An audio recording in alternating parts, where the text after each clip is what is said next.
Hello friends and welcome to my kitchen. My name is Rhea. Today we're in the kitchen again with Auntie Jang in the third and final part of this mini-series, and today we're making curried conchs. Curried conchs is a favorite comfort food amongst Trinidadians. In New York it's hard to find conchs, but we were able to source it from a fish market in Astoria, Queens. Today Auntie Jang will teach you to prep and cook it just the way her mom taught her. And she will also share a quick tip on how my nana, a professional roti maker, wrapped his paratha for cooking.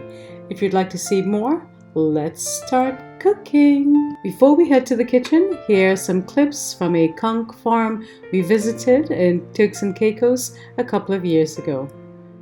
It was a very windy day, so I apologize for the sound. Please feel free to skip it if the noise is too much for you.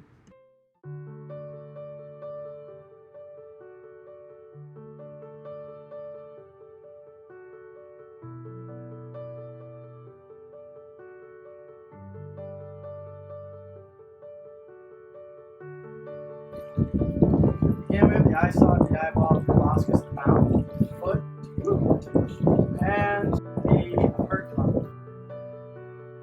Jerry has something that we call a verge. So, that is Jerry's male reproductive organ called a verge. That is the difference. So it's kind of pretty easy to tell them apart once you get them to come out of the shell. These guys are around 11 years old. Fortunately for us, we found conch meat where the shells were removed and it was pre-cooked, so we had most of the work done. Now we'll move on to the cleaning, and Auntie Jang will show us exactly how this is done. The thing that they eat with this. It don't mind look like a, it's no song, right? Look like a but that's what I eat with. Nice. It's good that it's done clean. So what are you doing? You're not doing really anything. No. The preparation is done already. It comes out somewhere and it goes, and this is it.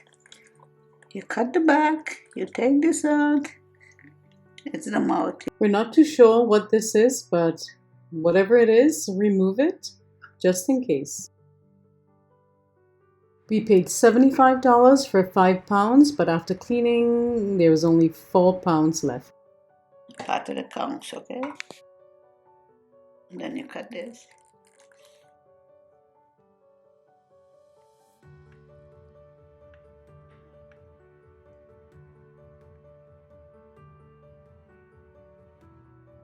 Cut them each in 4 pieces. Yeah, one comes in 4, like this. You know? Mm-hmm. And then But you cut it in half. Yeah. So it'll be more tender. Mm-hmm. My mother used to do that. And then just cut here now. And cut it in 2. But this is small because, coming out small because there's a small conch. So you cook the small conchs whole? Yeah, the one that lives on trees and branches and trees? rocks. Yeah, in the ocean now, and they're hanging over. The conchs go and cling onto it. So the small conchs you leave whole? Yeah, this is sea conchs, this one here. Mm-hmm. All the sea conchs, but they have different sides. Like when we go for oysters, you sea conchs, so you pick it up. Mm-hmm. And the rock, it stick up in any little place in the rock. Mm-hmm. And some in the trees, you go, you take it up. Live out at the sea, you know. Back in the day, you should go get the wood in conchs, the moke, and the crab. Don't forget the crab, okay? So you see a lot of seafood? Yep. We grew up in seafood. That's why when I come to America, I didn't want seafood on. Because you see other food. Yeah.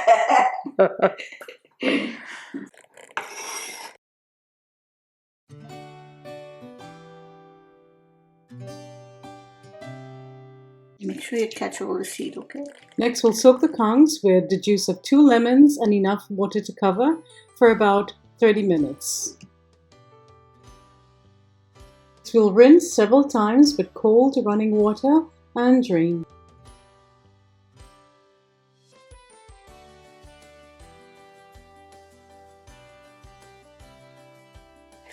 That's one.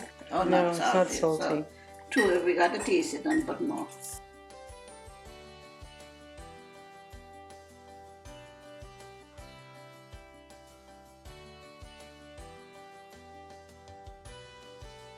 We season the conchs with 1 3/4 cups of green seasoning. Like always, I'll leave the link for the green seasoning below, and I'll try to remember to put it above the video as well. We'll also peel and chop 1 large onion, and we'll season the conchs with 3/4 of this onion, reserving 1/4 for later on. We're also chopping 2 hot peppers, and habanero, scotch bonnet, or wiri wiri pepper, and use according to your preference. To create a delicious sauce base, we're also adding baigan, also called melangine or eggplant. We'll also peel half of the skin.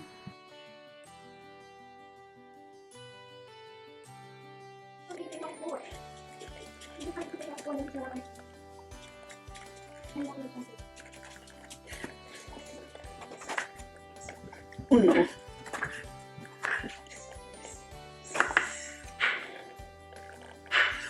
Melangine.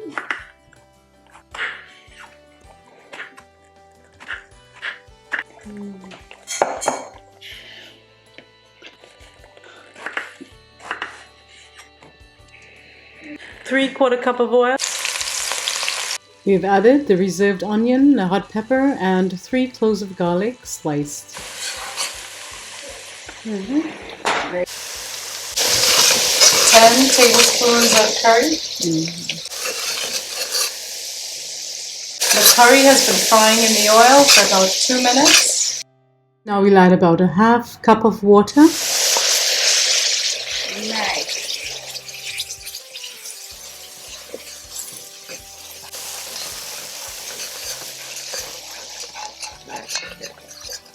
Cook until the curry is grainy and fragrant. The aroma is filling the kitchen.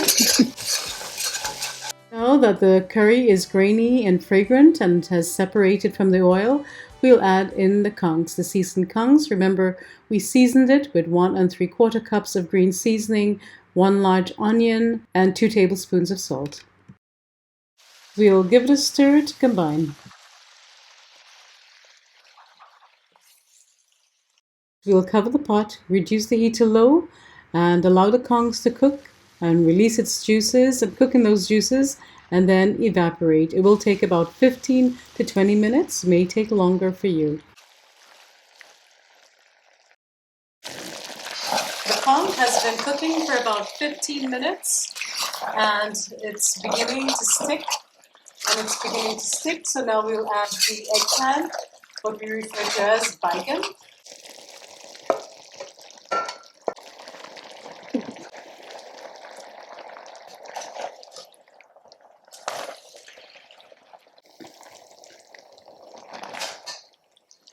This is conchs and baigan, not baigan and conchs. We've decided to add a few potatoes to create a richer sauce. This is about 2 pounds of potatoes after it was peeled.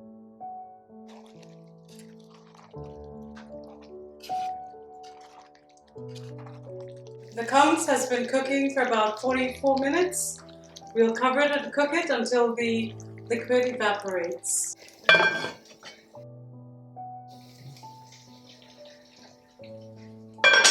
Nice. Next, we'll add about 4 cups of hot water, or enough to cover. Once the liquid has evaporated here, and if the conchs is still tough, you may need to add more water and continue the cooking process. The conchs are done when it's at your desired texture or chewiness. The potatoes are cooked and the eggplants have surrendered to everything else. There's lots of delicious sauce to enjoy with Paratha Roti, which we're going to make now, or freshly steamed jasmine rice, or flour dumplings. And Auntie Jang will now demonstrate how Nana wrapped his Paratha Roti.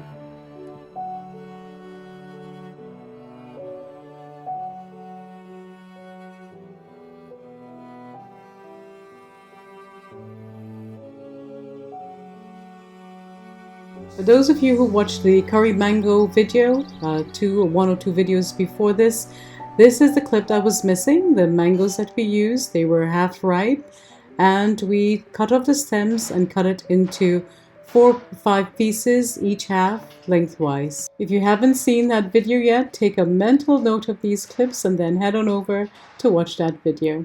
You really don't want to miss it. Now back to our paratha roti. Auntie Jang is rolling out the roti and then we'll put it on the preheated tawa to cook it. She's showing here how Nana, my grandfather, her dad, stretched the roti for cooking. Keep in mind that roti was about 7 times this size. As I mentioned before, Nana was a professional roti maker, made roti for weddings and pujas that fed hundreds of people, and after he passed away, Auntie Jang took over that role of making roti.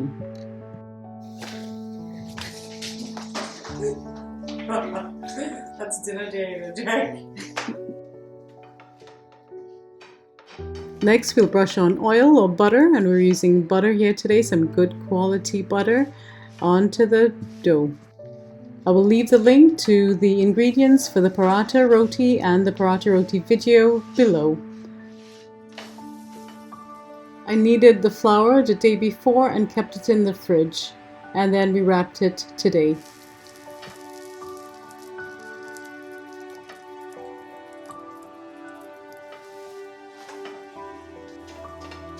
And this is why paratha is called bus-up shot in Trinidad. At the end of the cooking process, it is beaten to pieces. We're actually beating the roti to release the flaky layers. And we love our paratha with color and a little crispy. And that's all there is to it, my sweet friends. A few quality ingredients and a whole lot of love to create an unforgettable meal. Thank you so much for joining us once again. If you wish to show your appreciation and support for the work I do on this channel and blog, give me a huge thumbs up and leave me a comment below. Kindly share this video with your friends, family, and social media community. If you try this or any of my other recipes, leave your feedback below the video so others can benefit, and tag me on Facebook or Instagram. I love seeing your pics. And do subscribe if you wish to be a part of the Cooking with Rhea family. Until next time, stay safe, be well, cook, share, and love. Bye bye.